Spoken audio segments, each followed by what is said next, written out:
우리 함께 하나님의 말씀 누가복음 24장 49절에 있는 말씀을 함께 보도록 하겠습니다. 볼지어다 내가 내 앞에서 약속하신 것을 너희에게 보내리니 너희는 위로부터 능력으로 입혀질 때까지 이 성에 머물라 하시니라. 아멘.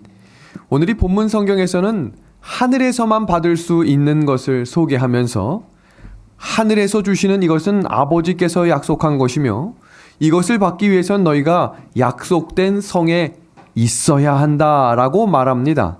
그러면서 뭐라고 말씀하셨냐면 능력이 올 것인데 이 능력이 어디서부터 온다라고 소개하고 있죠? 위로부터 오는 것입니다. 우리가 기억해야 될 것은 하늘로부터만 받을 수 있는 것이 있는데 오늘 그것은 능력.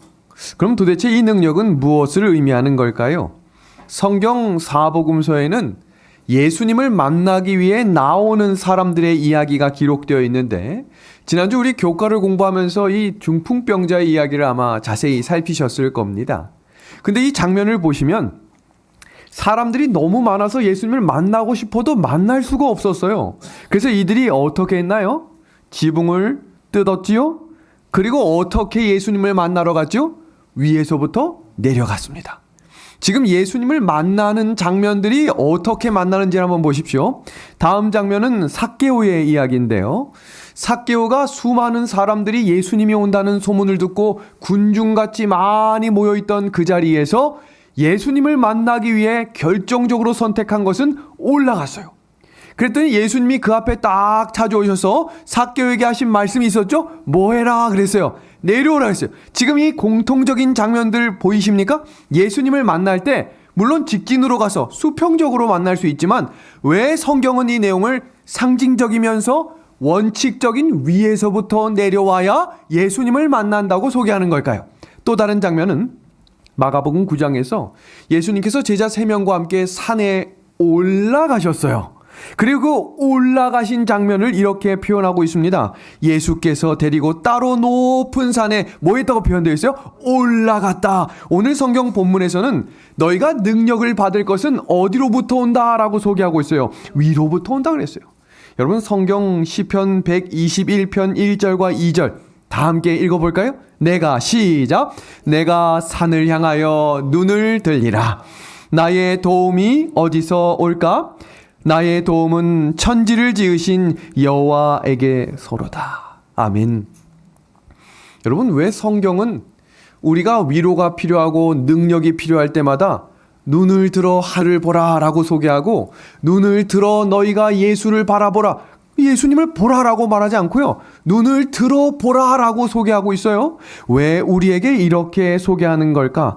여러분 참으로 행복하려거든 306페이지에는 오늘 본문 성경을 이렇게 주석합니다. 낭망은 고개를 떨구고 도움이 있는 높은 곳을 바라보기를 그치게 될 때 겪는 일이다.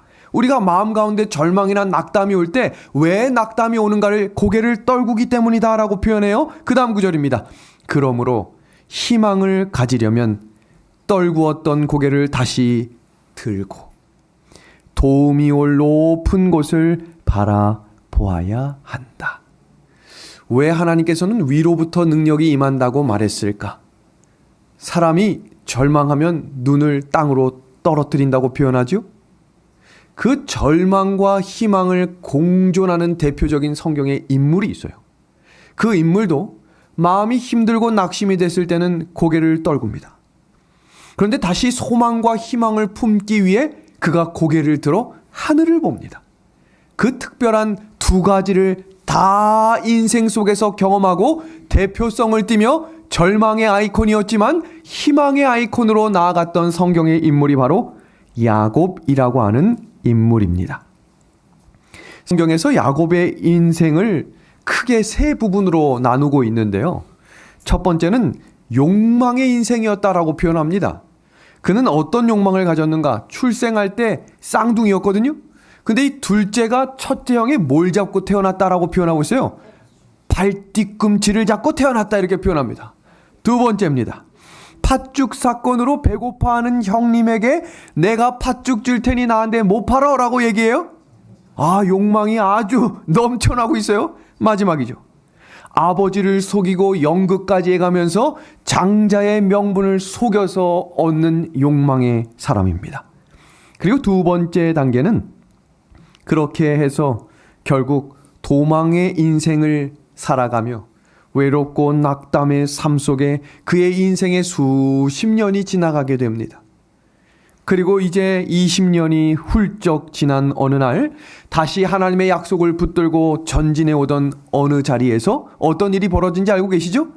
천사와 함께 씨름하며 죽어도 나 이 손 못 놓는다라고 이야기하며 하나님을 직접적인 만남을 통해 야곱이 이스라엘이 되는 과정을 통해 성경에 기록되어 있는 야곱의 전체 인생을 망의 인생이라고 표현해서 첫 번째 망은 무슨 망이에요? 욕망.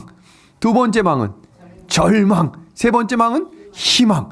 그래서 이 절망과 욕망으로 끝난 인생이었다면 오늘 우리가 굳이 살필 필요가 없지만 그 인생 가운데 하나님께서 다시 눈을 들어 위로부터 오는 능력이 어디서부터 오는지를 깨달은 그 사람의 이름을 어떻게 변화시켜 주셨는지를 오늘 다 살필 수 없어서 야곱은 오늘과 다음 주에 2주에 걸쳐서 한번 살펴보려고 합니다. 야곱은 쌍둥이였습니다. 여러분, 야곱이 등장하는 자리에 빠짐없이 나오는 한 사람이 있는데 그 사람은 바로 에서였습니다. 같은 어머니 뱃속에서 나온 같은 피를 나눈 쌍둥이. 근데 야곱이 에서를 볼 때 나하고 닮았다고 생각했을까요? 얘는 참 나랑 다르다고 생각했을까요? 저도 참 궁금해요. 어떻게 보고 생각했을까? 저도 궁금한 게 예섭이가 형을 보면서 형이 나를 닮았다고 생각할까? 태섭이가 예섭이를 보면서 이 녀석이 참 날 닮았다고 생각할까? 근데 어딜 가나 이 둘은 닮았다는 소리를 들어서 싫어해요. 별로 안 닮고 싶은지 싫어합니다. 이 둘도 마찬가지였어요. 야곱과 에서는 서로 성격은 달랐지만 하는 행동들, 말투들, 좋아하는 성향들은 많이 다르다고 했지만 결정적인 순간에 서로가 겹쳐지는 부분이 있었을까요? 없었을까요? 여러분, 성격이라고 하는 것은 타고난 기질도 있지만 같은 밥을 먹고 같은 자리에서 잠을 자고 대화를 나눈다는 것은 뭔가 닮아간다는 거거든요. 야곱이 있는 자리에 에서가 항상 있었다는 얘기는 그도 똑같은 하나님을 만날 수 있었다는 얘기입니다. 그런데 왜 이 둘은 결정적인 다른 인생을 살게 되었을까요? 지난주에 배운 내용을 잠깐 살피고 넘어갑니다. 이삭이 노총각 40살이 될 때까지 장가를 못 갔죠. 기적적인 하나님의 인도하심으로 장가를 들었어요. 그럼 하나님께서 아들도 금방, 딸도 금방 주시면 좋았을 텐데 무려 20년 동안을 기도하는 이야기가 성경에 기록되어 있습니다. 기다렸어요. 계속해서 열심히 기도했는데 아들은, 딸은 나오지 않았습니다. 그리고 60세가 되었을 때 하나님께서 그에게 쌍둥이를 허락하시는 장면이 성경에 그들이 낳을 때에 이삭은 60세였다라고 소개되고 있습니다. 그리고 그 쌍둥이가 나오기 전에 하나님께서 하나님의 사자를 통해 그 쌍둥이에 대한 예언을 하나 주셨는데 그것을 이렇게 소개하고 있습니다. 큰 자가 어린 자를 섬기겠다. 중요한 사실은 이 결정적인 하나님의 예언의 말씀을 이삭도 들었고 리브가도 들었다는 사실입니다. 그럼 이 둘 중에 누가 장자의 명분을 이어받아서 하나님의 메시아가 태어나는 역사를 일으킬까요? 둘째입니다. 그렇게 시작되는 창세기 25장의 이야기가 이렇게 전개됩니다. 아우는 손으로 에서의 발꿈치를 잡았으므로 그 이름을 야곱이라 하였다. 이제 이 아이들이 자라납니다. 이어지는 9절 27절입니다. 그 아이들이 장성함에 에서는 익숙한 사냥꾼이었으므로 들 사람이 되고 야곱은 조용한 사람이었으므로 장막에 거주했다. 여러분, 질문을 좀 한번 해보겠습니다. 성격은 타고나는 게 더 큽니까? 자라나면서 그 성격이 꼴지어지는 게 큽니까? 사람마다 성격의 특징이 있는데 습관과 성격은 아주 중요한 역할 중에 하나는 자라는 환경이 그 사람의 인생에 아주 중요한 영향을 주기 때문에 우리가 누구를 잘 사귀어야 된다라고 표현해요. 친구를 잘 사귀어야 된다라고 표현하고 있는 겁니다. 그렇다면 이 야곱과 에서와 야곱의 성격은 누구로부터 꼴지어지게 되었을까? 이어지는 장면을 보면 놀라운 구절이 나옵니다. 창세기 25장 28절입니다. 이삭은 에서가 사냥한 고기를 좋아함으로 그를 뭐 했다고 표현하고 있어요? 사랑했고, 리브가는 야곱을 사랑했다라고 표현합니다. 두 형제의 성격과 운명의 결정적인 영향은 아버지와 어머니의 편애 때문이었어요. 근데 여기 에서를 망치는 한 가지 나쁜 장면은 뭐냐면 아버지의 먹는 습관 때문에 에서가 전혀 달라지게 됩니다. 여러분, 이삭이 에서가 사냥한 고기를 좋아함으로, 여러분, 사랑받는 아들이 더 아버지를 사랑하고 싶어서 자꾸 뭐 했을까요? 사냥에 더 열을 올리기 시작합니다. 그럼 갖다가 드리면 아버지가 너무 좋아하는 거예요. 나이든 이삭의 신앙이 변질되기 시작합니다. 그리고 어느 날 이 둘의 성격이 점점 달라졌던 어느 날, 에서가 배가 무척이나 고팠던 이 시간에 배고파하는 형을 위해 야곱이 팥죽 하나를 내밀며 이렇게 말을 하죠. 이 팥죽 하나하고 뭐하고 바꾸자라고 말해요? 장자권하고 바꾸자라고 말합니다. 여러분, 지금 이 장면은 그저 그런 장면이 아니라 너무나 계획적이고 너무나 욕망이 가득한 야곱의 욕심이 드러나는 장면입니다. 그렇다면 질문입니다. 야곱은 가만히 있어도 장자권을 하나님께서 너에게 주신다는 사실을 알았을까요? 몰랐을까요? 알았다고 해주세요. 알았습니다. 분명히 알았어요. 그 구절 볼까요? 리브가는 천사의 말을 기억하고 자기 남편보다도 더 분명한 통찰력을 가지고 두 아들의 성격을 이해하였다. 그 여자는 하나님의 약속의 상속은 야곱을 위한 것이라고 확신하였다. 그 여자는 천사의 말을 여러 번 이삭에게 말하였으나 뭐라고 되어 있어요? 아버지의 애정은 장자에게 집중되었고 그는 자신의 의도를 굽히지 않았다. 그럼 리브가가 이삭에게만 말했겠어요? 야곱에게도 말했겠어요? 계속 말했어요. 근데 야곱의 마음이 불안했던 이유가 뭘까요? 자꾸 이삭이 바뀌고 있다는 사실을 느낀 것 같아요. 다시 볼까요? 붉은색 밑줄 진 부분입니다. 아버지의 애정이 누구에게 자꾸 집중돼요? 절대로 자녀들을 편애하면 안 됩니다. 집중되고 그는 자신의 의도를 굽히지 않았다. 이어지는 장면입니다. 이삭은 그의 아들들에게 이 특권들과 조건들을 알리고 장자인 에서가 장자의 명분을 받을 자격이 있는 사람이라는 것을 명백히 말했다. 지금 이삭이 거짓말하고 있어요. 뭐 하니까요? 에서가 잡아주는 고기가 맛있었기 때문에. 이게 무슨 일입니까? 이삭이 20년 동안 하나님을 사랑하고 하나님의 말씀을 온전히 섬겼던 이 마음이 고기 때문에 변질되고 있어요. 완전히 바뀌고 있어요. 그때마다 리브가가 말했다고 되어 있거든요. 아니다. 그건 잘못된 거다. 하나님은 분명히 야곱에게 그 장자권을 주셔야 한다고 말씀하셨다라고 이야기했어요. 근데 문제가 있어요. 에서는 그 장자권을 받고 싶은 마음이 없었다고 되어 있어요. 한번 보겠습니다. 그러나 에서는 헌신을 좋아하지 않았고 종교 생활을 애호하지 않았다. 영적 장자의 명분에 동반된 요구들이 그에게 반갑지 않은 일일 뿐 아니라 오히려 달갑지 않은 구속이었다. 그는 방종에 기울어져 그가 좋아하는 것을 행할 자유에는 아무것도 바라지 않았다.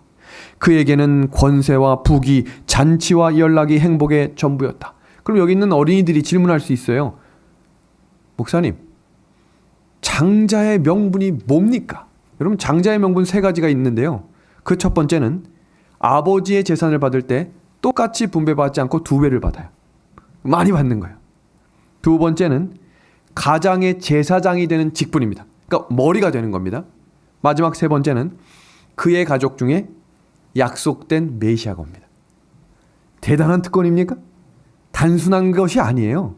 하나님의 언약이 너의 가정을 통해 이루어진다. 이 엄청난 특권을 에서는 가볍고 우습게 여겼고 그런 거 필요 없다라고 생각합니다. 그런 생각이 가득 찬 에서인 줄 야곱이 알고 있었을까요? 알고 있었어요. 그러니 배고파하는 형을 찾아가 이렇게 말하죠.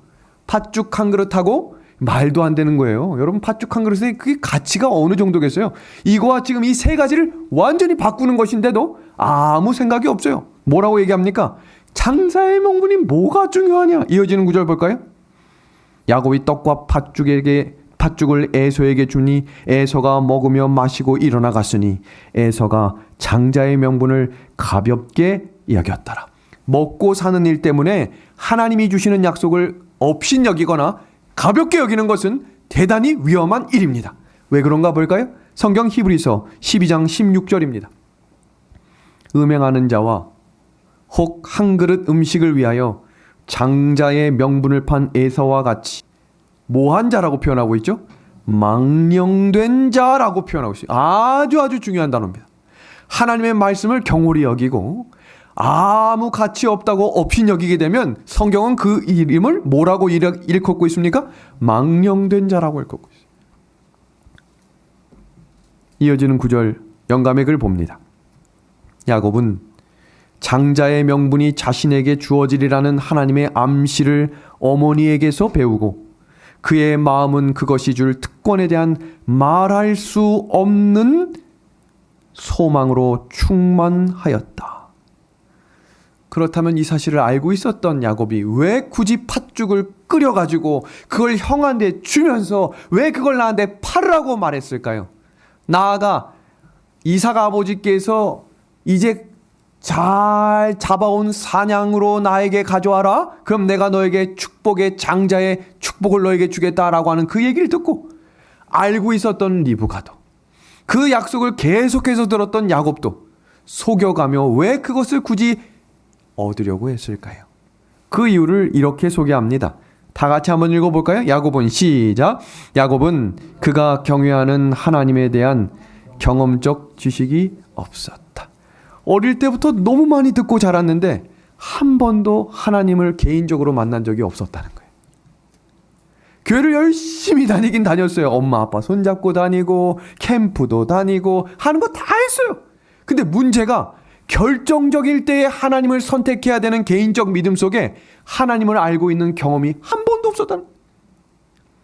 그러자 어머니와 함께 작심을 하고 아버지를 속이고자 마음먹이니 아주 작전이 대단합니다. 어머니들 계략이 아주 뛰어납니다. 아버지를 속이려면 그냥 가면 안 돼. 냄새부터 모든 것을 준비하죠. 그리고 눈이 잘 보이지 않는 아버지 앞에 여러 번 거짓말을 해요. 네가 장자가 맞냐? 맞습니다. 이거 네가 만든 고기 맞냐? 맞습니다. 계속해서 이어지는 속임수가 야곱의 이름의 뜻을 속이는 자라는 그 이름을 계속해서 드러내고 있습니다. 여러분, 만약에요 야곱과 리브가가 이 일을 하지 않았더라면, 준비해서 속이지 않고 실제로 장자였던 에서에게 하나님의 계획과 다른 축복이 이루어졌더라면 야곱은 버림받는 인생이 됐을까요? 여러분, 이 질문 한번 생각해 보신 적 있나요? 우리는 성경에 기록된 대로 야 이렇게 돼서 이렇게 됐지만 하나님께서 이것도 사용하셨구나 라고 우리가 배우고 있지만, 만약에 이 전개 속에서 리브가와 야곱이 그 계획을 알고 있었지만 전혀 요동치 않고 끝까지 참고 인내하며 걸어갔다면 하나님의 뜻은 성취됐을까요? 안 됐을까요? 됐다고 해주세요. 분명하고 명확합니다. 영감의 글 볼까요? 그들이 만일 믿음으로 그분께서 그들을 위하여 일하실 때까지 기다렸더라면 그분의 말씀은 그분께서 정하신 때에 성취되었을 것이다. 그러니까 오늘 우리가 이 말씀을 통해 배워야 될 사실은 지금 내 계획표대로 일이 진행되지 않을 때 기다릴 수 있는 믿음과 인내를 달라고 기도해야 합니다. 아주 중요한 내용이에요. 먼저 성급하게 어떤 방법으로든 해나갈 수 있을지라도 하나님께서 잠시 기다리라. 하나님께서 기도하고 응답을 말씀을 하지 않으실지라도 견딜 수 있는 성도들의 인내가 필요함을 우리는 이 사건을 통해 온전히 배울 수 있어야 합니다. 이어지는 구절입니다. 이삭이 그의 아들에게 이르되 내 아들아 어떻게 이같이 속히 잡았니? 라고 물으니 이렇게 거짓말을 하죠. 누구의 이름을 일컬어 거짓말을 합니까? 여호와께서 나로 순조롭게 만나게 하셨습니다. 여러분, 거짓말을 하더라도 절대 하나님 이름 넣어서 할 필요는 없습니다. 너무나 확실하고 그 갈급한 심령을 채우려고 누구까지 지금 팔고 있어요? 하나님이 그렇게 하셨다라고 이야기합니다. 이것을 통해 우리가 무엇을 알 수 있는가? 여러분, 이 일을 통해 하나님은 역사하심으로 이 일 또한 축복으로 바꾸시긴 했지만 이 사건으로 야곱은 평생 죄의식에 짓눌려 살게 됐어요. 평생 말입니다. 장자의 명분을 받은 그 시간부터 야곱은 자기 정죄에 억눌려 있었다. 그는 아버지에게, 그의 형에게, 자신의 영혼에게, 그리고 하나님께 죄를 지었다. 짧은 시간 동안에 그는 일생 동안 후회할 일을 저질렀다. 여러분, 너무 무서운 말 아니에요? 그 순간의 짧은 선택과 잘못된 판단과 생각으로 그 일이 벌어진 이후에 하나님의 약속은 이루어졌지만 감당해야 될 마음의 무거운 짐은 여전히 가지고 가야 했다는 거예요. 이어지는 글입니다. 그의 목적이 좌절되고 그가 방지하려고 결심하였던 바로 그 일이 실현된 것은, 여러분 질문 먼저 하고 계속해서 읽을게요. 이삭도 축복하긴 했는데 아리송했거든요. 이게 아닌 것 같기도 하고 이렇게 빨리 잡힐 리가 없는데, 근데 자꾸 맞다고 하고 자꾸 강조하니까 누구 이름까지 되면서요? 하나님이 그렇게 했다라고 이야기하는, 그래 맞겠지 하고 있는 축복 다 하고 이제 맛있게 먹고 쉬고 있는데 진짜 형 에서가 숨을 가쁘게 쉬면서 들어왔을 거 아니에요. 아버지, 제가 왔습니다. 그때 이삭의 기분이 어땠을까요? 분노와 화가 치밀어 올랐을까요? 믿음이 연약한 이삭이라고 치면 화가 머리끝까지 뚜껑이 열렸어야 되는데 그 말씀이 이 내용이에요. 그는 화가 나는 대신 지금껏 잘못된 인생을 살았던 자기를 깨우치게 된 거예요. 그리고 지금 이 축복도 누가 이끌었다는 사실을 알게 된 거예요? 하나님이 성령으로 인도하셨다라는 사실을 알게 된 겁니다. 천사가 리브가에게 한 말을 기억하였다. 지금 야곱이 범죄하였음에도 불구하고 그는 야곱이 하나님의 목적을 성취하기 위해 가장 적합한 사람임을 보았다. 이제 모든 사정을 안 그는 무의식 중에 야곱에게 선언된 축복을 승인하였다. 여기서 이제 에서의 상황과 형편으로 넘어가 보겠습니다. 에서는 사실 장자권을 업신여겼거든요. 그리고 팥죽 한 그릇에 그냥 훌쩍 팔아버릴 만큼 경홀히 여겼다고 되어 있어요. 그럼 여기서 질문입니다. 에서가 화난 진짜 이유는 무엇일까요? 속였기 때문일까요? 엄마와 막내 아들이 짜고 자기를 뒤통수 쳤기 때문에 화가 난 걸까요? 여러분, 한번 이 말씀은 고민하고 묵상해 보실 필요가 있어요. 도대체 에서는 뭐가 그렇게 많이 화가 났을까? 이미 장자권에 대한 관심도 없었고 팔 만큼 그렇게 상관이 없었거든요. 근데 도대체 왜 에서는 이렇게 죽도록, 여기 표현을 그대로 보면 죽이겠다고 표현되어 있거든요. 이 사건으로 내가 동생을 죽이겠다고 했어요. 그럼 도대체 왜 에서가 이토록 화가 난 것일까? 이건 개인적으로 한번 꼭 생각해 보십시오. 그 장면 이어서 히브리서 12장 16절과 17절은 에서의 형편과 상황을 이렇게 표현합니다. 에서와 같이 망령된 자가 없도록 살피라. 너희가 아는 바와 같이 그가 그 후에 축복을 이어받으려고 눈물을 흘리며 구하되 버린 바가 되어, 이 구절을 통해 힌트는 얻으실 수 있죠? 에서가 장자의 명분은 업신여겼지만 몸 받고 싶었어요. 축복은 받고 싶었어요. 아주 잘못된 신앙입니다. 하나님의 말씀은 업신여기면서 하나님이 주시는 복만 쫓아다니는 사람을 대표한다고 되어 있거든요. 그리고 에서가 어떤 종류의 사람을 대표하는지 이렇게 표현합니다. 도대체 에서는 지금 이 시대에 누구를 말하는 걸까요? 보겠습니다. 그는 죄의 결과 때문에 슬퍼하였지 죄 그 자체를 슬퍼하진 않았다. 하나님의 축복과 요구에 무관심하였으므로 에서는 성경에서 망령된 자라고 불리운다. 그는 그리스도께서 그들을 위하여 사신 구원을 경히 여기고 없어질 세상의 사물을 위하여 하늘에 들어갈 그들의 상속권을 희생하는 자들을 대표한다. 많은 무리들이 장래에 대한 아무런 생각이나 관심도 없이 현세를 위해 살아가고 있다. 에서가 마음 아파했던 한 가지 중에 특별한 것은 돈에 대한 축복이었던 것만큼은 사실인 것 같아요. 네가 감히. 근데 그 사람은 장자의 명분 중에 하나님의 아들 메시아가 오는 그 족보가 되는 것과 가족의 제사장이 되는 것은 관심이 없었어요. 보겠습니다. 구원을 경히 여겼고 그들의 상속권을 희생하는 자들, 세상의 돈과 세상의 명예와 세상에 보이는 눈에 보이는 것 때문에 하나님께서 주실 영적 사물들과 영적 선물들을 내팽개치는 현 시대의 사람들을 대표한다. 이제 이어지는 이야기가 바로 이삭과 리브가의 대화입니다. 두 사람이 놀랐죠? 우리가 지금까지 잘못 살아서 우리 두 아들이 잘못됐다. 근데 지금 아버지와 어머니가 제일 걱정하는 게 뭐냐면 에서가 화가 머리끝까지 났는데 진짜 죽일 거라고 생각한 것 같아요. 그러니까 평상시 에서의 성격과 태도를 부모가 알고 있었다는 얘기예요. 근데 진짜 죽이면 뭐가 문제가 되냐면 당시 법 중에 형제 간에 누군가를 죽이게 되면 반드시 죽인 그 살인자는 돌 맞아 죽게 돼 있었어요. 그래서 영감의 글에 뭐라고 되어 있냐면 자칫 잘못하다 두 사람 다 죽게 되었으니 우리 빨리 둘째 아들을 밧단 아람 하란으로 빨리 보내자고 의논했다 이렇게 되어 있어요. 그리고 이삭이 야곱을 부르죠. 리브가가 얘기합니다. 뭐라고 얘기합니까? 너는 빨리 떠나라. 근데 여러분 여기 떠나는 장면을 보시면 잘 준비돼서 떠나는 것 같습니까? 아니면 밤에 몰래 도망치듯이 막 뛰어가는 것 같아요. 지금 도망치듯이 가야 되면 짐을 잘 챙겨갑니까? 아니면 옷가지들 몇 개랑 빵 몇 개 딱 넣어가지고 뛰어가겠어요? 지금 후자입니다. 그럼 지금 야곱의 마음이 기쁜 마음이겠어요? 서럽고 외롭고 내가 그때 왜 그랬을까 후회하고 나는 도대체 지금 어디로 가야 하나 마음 답답한 절망 속에 있을까요? 여러분 이어지는 성경 말씀을 읽으실 때 야곱이 지금 떠나는 마음이 어떤 마음인지를 좀 생각하면서 보셔야 돼요. 금의 환영을 할 수 있어요 없어요? 지금 돌아올 기약이 없어요.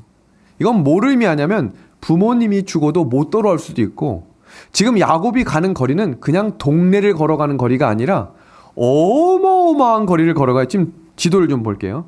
지금 야곱의 거리를 보시면 2000리가 된다 그랬어요. 2000리. 이게 한 달을 내내 걸어도 도착할까 말까한 거리를 출발하는데 먹을 것도 부족하죠. 여러분 이 걸어가는 곳곳마다 지금 어떤 사람들이 날 기다릴지 모르고요. 지금 어떤 만큼을 챙겨갔는지는 잘 모르지만 지금처럼 살았던 것처럼 풍요롭고 여유롭고 지금 야곱은 뭘 좋아했다고 돼 있어요? 장막에 거하니라. 이 말은 뭐냐면 밖에 나돌아다닌 적이 거의 없는 사람이에요. 그러니까 편안하고 먼지 묻는 거 싫어하고 그냥 조용히 이야기 듣고 대화 나누는 걸 좋아했던 이 사람이 전에 없던 새로운 환경에 빠지게 됐는데 문제는 뭔가 그리워하는 어머니를 이제 두 번 다시 못 볼 수도 있는 그 발걸음이 시작됩니다. 그렇게 며칠을 걸었는지 성경은 나오지 않지만 일단 밤이 됐다고 기록되어 있어요. 하루가 됐든 이틀이 됐든 밤이 됐다는 얘기는 고독하고 외로운 마음이 더 커진다란 말이에요. 여러분 마음에 근심 걱정이 있는 사람은 어쨌든 생활할 때 잊어버리기도 하지만 갑자기 혼자 있거나 조용한 시간이 되면 그 사건이 그 돌덩이가 점점 커져서 나를 짓누릅니다. 그 짓누르면 뭐가 되기 시작하면 잠이 안 와요. 밤이 춥고 어두운데 이리 소리 늑대 소리가 여기저기서 울리는데 잠까지 안 와요. 그 이야기가 창세기 28장의 이야기입니다. 어떻게 되나 볼까요? 야곱이 브엘세바에서 떠나 하란으로 향하여 가더니 한 곳에 이르러는 해가 진지라. 거기에 유숙하려고 그곳에 한 돌을 가져다 베개로 삼고 거기 누워 자더니. 여러분 살아오면서 내 편이 한 명도 없다고 느껴보신 적 있으신가요? 경험해 보신 분들이 이 구조를 잘 이해할 수 있다라고 저는 생각하는데, 여러분 다른 사람으로부터 외면당하는 걸 왕따라고 표현하는데 스스로 자기를 고립시키는 환경도 있대요. 다른 사람들은 나를 안 미워하는데 다른 사람들은 다 날 미워해. 그럼 스스로 이제 혼자가 되는 거거든요. 지금 야곱은요, 걸어가면서 지금 이 두 가지를 동시에 경험하고 있는 상황이라고 주석은 말하고 있어요. 주변에 사람이 아무도 없고요. 지금 도망가는데 옆에 있는 종들이나 누가 있는 게 아닌 것 같아요. 누구랑 대화를 하든지 뭐 가족이 있어가지고 우리는 함께 할 수 있어, 우린 힘을 내보자, 이런 서로의 격려를 아무것도 할 수 없는 상황에 한 구절이 있는데, 한 곳에 이르러서는, 자, 여기서 한번 생각해 볼 문제입니다. 여러분, 이 구절은요, 한 곳에 이르렀다라는 단어가 하마콤이란 단어거든요. 여러분, 지금 야곱이 철저한 계획 속에 내가 어디에서 잠을 자고 어디에서 일어나서 무슨 음식을 먹고 이런 계획으로 떠난 여행인가요? 아니면 열심히 가다가 지쳐서 잠자고 열심히 가다가 지쳐서 빵 뜯어 먹고 이런 상황인가요? 지금 뭐 철저한 계획 이런 게 전혀 없죠. 근데 여기에 왜 한 곳이 이르렀다라는 단어를 쓰면서 하마콤이란 단어를 성경의 저자는 사용한 것일까요? 여러분, 하마콤이란 단어의 뜻은 뭐냐면요, 와야 할 곳, 머물러야 할 곳을 의미해요. 이 말은 뭐냐면 가다가 멈췄다, 그냥 즉흥적으로 멈춘 게 아니라 누군가가 계획해서 그 자리에 멈추게 했다는 뜻이에요. 그러니까 지금 야곱은 전혀 계획 없이 막 가다가 멈춰 섰는데 지금 누군가가 야곱이 이곳에 멈추기를 기다리고 누군가가 먼저 기다리고 있었다는 단어입니다. 아멘 한번 해야 돼요. 이 구절이 왜 중요하냐면 야곱은 계획 없이 떠났는데 하나님은 그 인생 속에 그를 향한 계획을 가지고 그를 거기서 기다리고 있었다는 거예요. 근데 누군 몰랐죠? 야곱은 몰랐어요. 그리고 이어지는 이야기 한번 볼까요? 그때 꿈을 꾸는데요, 야곱이 꿈을 꾼 곳에서 특별한 것을 하나 보는데 사닥다리를 보게 되죠. 이 사닥다리에 지금 누가 왔다 갔다 합니까? 천사가 오르락 내리락 하고 있습니다. 여러분, 질문입니다. 성경에요, 오르락 내리락 했다라는 구절이 한 번 딱 더 나와요. 그게 어디서 나온지 혹시 기억나시는 분 있습니까? 힌트를 드리면 신약에 나오고요, 예수님의 12제자 중에 한 제자가 찾아왔을 때 그 제자를 일컬으며 오르락 내리락 했다라고 말하는데 거의 다 왔죠? 더 힌트를 드릴까요? 나자로 시작하고 L자로 끝나는데 이제 이해되셨습니까? 왜 그래도 말을 안 하시네요? 나다나엘. 여러분, 나다나엘을 누가 데려왔냐면 빌립이 데려왔어요. 근데 빌립이 딱 가가지고 와보라 라고 했더니 그가 했던 말 중에 기억나시는 거 있죠? 나사렛에서 무슨 선한 것이 날 수 있느냐. 아주 지식인이었다고 돼 있어요. 나사렛이라는 동네 자체를 빠삭하게 잘 알고 있는 지리적 지식인이었어요. 근데 그 사람을 예수님이 만나자마자 뭐라고 얘기하죠? 너는 참 이스라엘 사람이구나. 여러분, 참 이스라엘 사람이구나. 이스라엘이 누구예요? 야곱의 바뀐 이름이에요. 그러면서 그 나다나엘에게 뭐라고 이야기하나 보겠습니다. 진실로 너희에게 이르노니 하늘이 열리고 하나님의 사자들이 인자 위에 오르락 내리락 하는 것을 보겠다. 그러니까 지금 예수님이 누구의 이야기를 지금 가져다 쓰고 계신 거예요? 야곱입니다.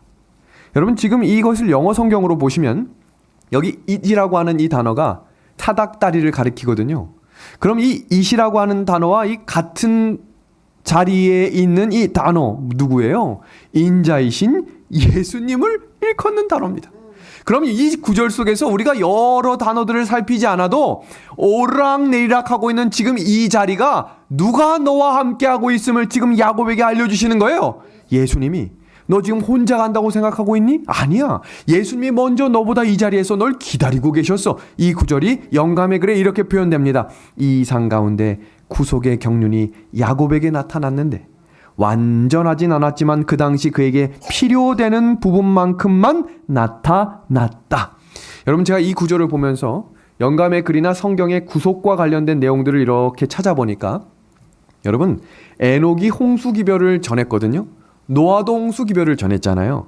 그들이 어떤 용기가 있어서 전했을까? 제가 되게 궁금했어요. 그리고 또 하나는 아브라함이 이삭을 제물로 드리는 것이 진짜 쉬운 일이었을까? 사람에게 자기 아들, 독자의 아들을 하나님께 제물로 바치라는 것은 진짜 쉬운 일이었을까? 결코 쉬운 일이 아니에요. 뭔가 결정적인 일들이 있었거든요. 그게 무엇인가를 보니까 에녹도 노아도 아브라함도 그 사건 바로 전에 구속의 경륜에 대한 이야기를 하나님으로부터 들었다고 되어 있어요. 그들이 그 직접적인 하나님의 구속의 경륜의 계획을 듣고 난 이후에 확신했다고 되어 있어요. 지금 이 구절 속에 야곱이 지금 이 형편과 상황을 보셔야 돼요. 가장 절망적이고 가슴 아파하고 힘들어했던 그때 하나님이 야곱에게 여러 이야기를 해주실 수 있지만 그 중에 무슨 이야기를 강조하셨다고 되어 있죠? 구속의 경륜입니다. 아들 이삭을 바쳐야 되는 아브라함이 고민과 절망 가운데 빠져 있을 때 찾아오셔서 무슨 말씀을 들려주셨다고요? 구속의 경륜이에요. 구속의 경륜의 핵심이 십자가예요. 그 의미가 뭐냐면 예수님이 이 모든 것을 대신해 줄 테니 너는 믿음을 가지고 나아가라는 겁니다. 여기 보십시오. 붉은색 박스입니다. 다 같이 읽어볼까요? 그리스도께서는 시작. 그리스도께서는 연약하고 절망적인 인생을 무한하신 능력의 근원과 연결시키신다. 그러므로 믿음의 하늘 가족 여러분, 가장 절망적인 상황, 그때가 예수님이 나를 찾아오는 시간입니다. 그래서 여기 영감의 글은 이렇게 명확하게 소개해요. 그 사닥다리는 하나님께서 정하신 교통의 매개인 예수님을 나타낸다. 그리고 드디어 이어지는 장면 속에 여러분 여기서 우리가 하나 확인할 게 있는데 여기 이 단어에 꿈을 본 적이라고 되어 있어요. 여러분 원래 사람이 꿈을 꾸면 뭐라고 표현되어 있어요? 꿈을 꿨다 라고 표현되는데 꿈을 본 적 이게 무슨 뜻일까요? 제가 궁금해서 찾아봤거든요. 여러분 꿈을 꿀 때 혹시 이런 장면 있으셨어요? 꿈을 꿨는데 내가 등장해. 그리고 내가 막 움직여요. 근데 그걸 누가 보고 있어? 내가 보고 있는 장면. 그게 이 표현입니다. 지금 야곱이 꿈을 꿨거든요. 근데 자기가 이렇게 보니까 지금 누가 저기서 꿈을 꾸고 있어요? 야곱이 꿈을 꾸고 있는 거예요. 그리고 야곱이 꿈을 꾸는데 지금 누가 왔다 갔다 해요? 천사들이 왔다 갔다 해요. 저 뭐지? 지금 그런 장면이에요. 그 이야기가 이렇게 시작됩니다. 하나님께서 말씀을 주시는데 이런 말씀을 주세요. 내가 너와 함께 있겠다. 그리고 다음 문장 다 같이 읽어주십시오. 이 땅으로 시작. 이 땅으로 돌아오게 할지라. 전 이 말씀 읽는데 눈물이 났어요. 지금 야곱이 도망을 치면서 제일 하고 싶었던 한 가지가 무엇이었을까? 돌아오고 싶었을 거예요. 제가 어떤 교회에서 장례를 치르게 될 때 장례식이 일어났다는 전화를 받으면 가장 먼저 이제 상주를 만나러 갑니다. 근데 그 상주와의 대화를 하잖아요. 그럼 우리가 어떤 대화를 제일 많이 하냐면 언제 돌아가셨는지 이제 순서지에 그걸 만들어야 되니까 언제 돌아가셨어요를 물어보고요. 어떻게 돌아가셨어요를 묻고요. 그 돌아가신 근데 잘 지금 보세요. 제가 질문한 단어 중에 공통적으로 나온 단어가 뭐예요? 돌아가셨다는 거예요. 여러분 사람이 죽었는데 왜 우리는 표현을 돌아가셨다고 표현할까요? 기억하셔야 될 것은 온 곳이 있어야 갈 곳이 있는 거거든요. 그래서 성경에서 너희는 흙이니 뭐라고 돌아가라 그랬죠? 흙으로 돌아가라고 했어요. 지금 이 구절 속에 하나님께서 왜 이 단어 속에 너는 돌아갈 것이다. 확신과 가장 필요로 하는 것이 무엇인지 알고 계신다는 거예요. 하나님께서 왜 기도에 응답이 없다고 낙담하지 마십시오. 하나님이 지금 우리가 드리는 기도 제목을 알고 듣고 계시기 때문입니다. 여러분, 지금 이제 야곱이 이 꿈을 보고 있는 야곱이 이 하나님의 이야기를 다 듣고 난 이후부터 그가 전에 한 번도 만나보지 못했던 하나님에 대해 고백하기 시작하는데 이 마음 가운데 어떤 말들이 쏟아져 나오는지 보겠습니다. 자, 봅니다. 혼자인 줄 알았는데 하나님은 여기 계시다. 그리고 이 단어 보세요. 두렵다 그랬어요. 이 두려운 것은 아이고 두려워가 아니라 하나님을 내가 찬양하고 경외하겠다. 제가 새벽 기도 때 오늘인가 어제 소개했었는데 경외는 어떤 사람이 하는 거냐면 하나님이 누구이신지를 아는 사람만이 드린다는 것을 성경에서 경외한다라고 표현하고 있어요. 그래서 야곱의 단어 중에 이제 드디어 하나님을 이 귀로만 듣고 교회를 왔다 갔다 하면서 아는 하나님이 아니라 내가 어떤 하나님을 만났다라는 사실을 안 이 사람이 드디어 뭐라고 표현하냐면 내가 하나님을 경외합니다라고 표현하며 이렇게 고백합니다. 이것은 뭐라고 표현합니까? 하나님의 집이고 이는 뭐라고 표현하죠? 하늘의 문이다. 여러분, 우리가 대부분 이 사다리에 대해서 표현하면 정의만 내리고 끝내는 경우가 많거든요. 사다리는 예수님이고 보이지 않던 눈이 벗겨져서 야곱이 알게 됐다. 근데 여러분, 지금 이 사다리가요, 연결을 하는데 어디와 어디를 연결하고 있는지를 확인하셔야 돼요. 이 사다리가 그냥 어느 순간부터 이게 자 그림이 무지개가 끊어진 것처럼 이렇게 보이는 사다리인지, 아니면 정확한 무언가를 연결하는 걸로 되어 있는지, 지금 이 꿈을 본 야곱이 그 내용에 대해 정확히 표현하고 있는 구절들을 하나씩 찾아봅니다. 일단 보았다라고 하는 게 이것이 두 개가 나오잖아요. 이것은 이는, 그러니까 한쪽은 이것이고 한쪽은 이거예요. 이 말은 다른 말로 이야기해서 사다리의 끝과 끝을 누가 지금 보고 있다는 얘기냐면 야곱이 보고 있다는 얘기예요. 근데 그 끝이 어디냐면 하나는 뭐라고 되어 있어요? 하나님의 집이고 하나는 뭐라고 되어 있어요? 하늘의 문이라고 되어 있어요. 그럼 도대체 이건 뭘 의미할까? 그 구절을 보려면 13절입니다.